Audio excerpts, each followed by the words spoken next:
రాజన్న సిరిసిల్ల జిల్లా Illanthakunta police station పరిధిలో వల్లంపట్ల గ్రామంలో నిన్నటి రోజున మధ్యాహ్నం సమయంలో సిరిసిల్ల డిపో చెందిన ఒక ఆర్టీసీ డ్రైవర్ పై దాడి జరిగిందని మనం వైరల్ అవ్వడం చూశాము.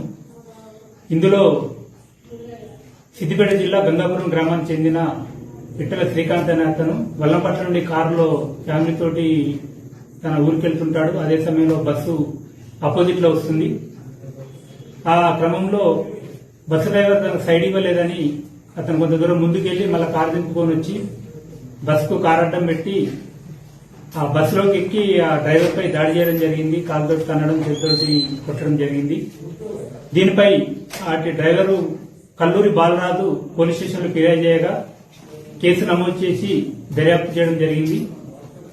దర్యాప్తులో భాగంగా ఈ రోజున అటు దాడికి పాల్పడిన పిట్టల శ్రీకాంత్ ను అరెస్ట్ చేయడం జరిగింది. ఇప్పుడు అతని తర్వాత కోర్టుకు రిమాండ్ గురించి పంపిస్తాము. ఈ సందర్భంగా నేను ప్రజలకు తెలియజేయనగా మీరెవరు కూడా చట్టాన్ని చేతిలోకి తీసుకోవద్దు. ఎవరైనా మీకు సైడ్ ఇవ్వకుంటే అదే ఉంటే ఆపి బస్ పైన ఉంటుంది, వాళ్ళకు కంప్లైంట్ చేయండి లేదా పోలీస్ స్టేషన్కి చేయండి. అంతేగాని చట్టాన్ని చేతిలో తీసుకుని ఆ బస్సు డ్రైవర్లపై దాడి చేస్తే కఠినంగా చట్ట ప్రకారం శిక్షింపబడతారు.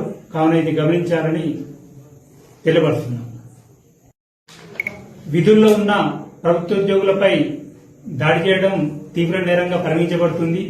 ఎవరు కూడా అది ఆర్టీసీ గాని, సెస్ గాని, ప్రభుత్వ ఉద్యోగులు, వైద్య శాఖ గాని, టీచర్లు ఎవరైనా కూడా మీరు ఎట్టి పరిస్థితుల్లో ప్రభుత్వ ఉద్యోగులపై చేసుకోవడం, దాడి చేస్తే మాత్రం తీవ్రంగా చట్ట ప్రకారం చర్యలు తీసుకోబడుతుంది.